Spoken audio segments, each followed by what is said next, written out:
এখানে চারটি চতুর্ভুজ ক্ষেত্র আঁকা আছে এবং আমি যা চাচ্ছি তা হলো এই সবুজ চতুর্ভুজ ক্ষেত্রটির দিকে দেখো, একটু চিন্তা করো। আমি চাই যে তুমি ভিডিওটি থামিয়ে চিন্তা করো যে এই চিত্রগুলোর মধ্যে কোনটির ক্ষেত্রফল এই সবুজ চতুর্ভুজ ক্ষেত্রটির সমান হবে। তো ভিডিওটি থামাও, এখন এটা নিয়ে চিন্তা করো। তো আমি ধরে নিচ্ছি তুমি চেষ্টা করছো। এখন এ নিয়ে আমরা চিন্তা করি এবং আমি এ নিয়ে যেভাবে চিন্তা করছি তা হলো এই সবুজ চতুর্ভুজ ক্ষেত্রটির অংশগুলো নতুন করে কিভাবে সাজানো যায় যাতে এটিকে হয়তো অন্য এই চতুর্ভুজ ক্ষেত্রের মতো দেখাবে। তো উদাহরণস্বরূপ আমরা যদি বিন্দু দিয়ে ছোট একটি রেখা টানি, একটি ছোট রেখা ঠিক এখানে, আমরা দেখতে পাচ্ছি আমরা এটি আঁকতে পেরেছি।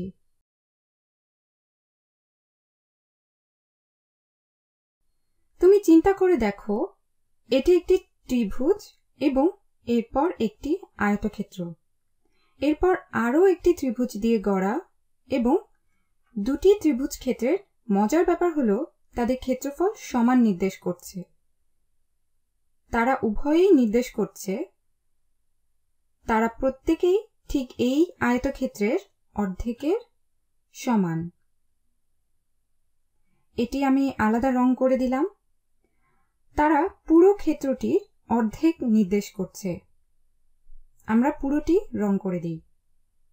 আর তোমার যদি এরপরেও দেখতে সমস্যা হয়, মনে করো ঠিক এই উপরের অংশটি এখানে এনে উল্টে বসিয়ে দিলে তাহলে এটি দেখতে এমন হবে। তুমি যদি এটিকে ঠিক এই রেখা বরাবর ভাঁজ করো, এটি দেখতে অনেকটা এরকম হবে। আমি এটিকে যতটা সম্ভব আঁকার চেষ্টা করছি। তো উপরের এই অংশটি নাও, এটি দেখতে অনেকটা এর মতো হবে।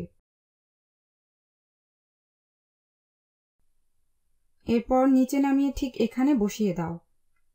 এরপর এটি আর এটি মিলে ঠিক এটির মতো পুরো চিত্রটি হবে। তো এ হলো আসল সবুজ ট্রাপেজিয়াম, যেটা আমরা পেতে চেয়েছিলাম।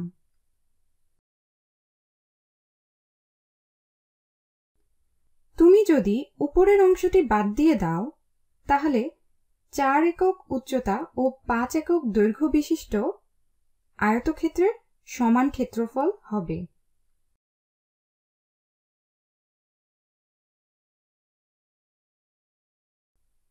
তো ঠিক এখানে আমাদের ট্রাপেজিয়াম ক্ষেত্রের সমান ক্ষেত্রফল বিশিষ্ট, এবং আবারও আমরা কিভাবে এটি করলাম?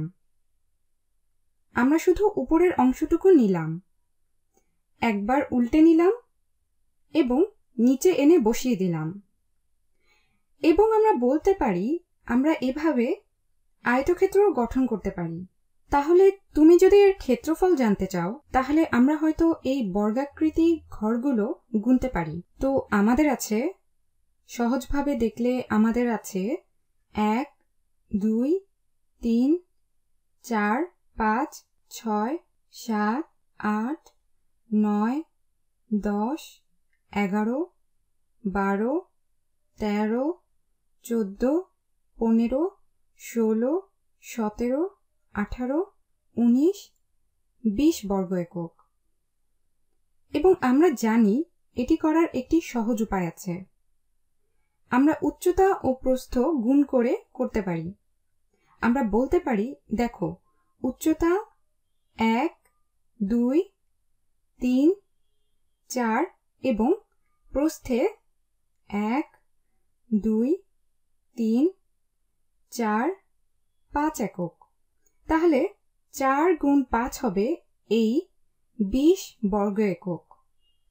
তো একক বর্গ বা বর্গ একক দিয়ে প্রকাশ করা এই ক্ষেত্রফল হলো শুরুর সেই সবুজ ট্রাপেজিয়াম ক্ষেত্রের ক্ষেত্রফল। এখন দেখো এর মধ্যে কোনটি এর সাথে মিলে যায়। তো ঠিক এই গোলাপিটি।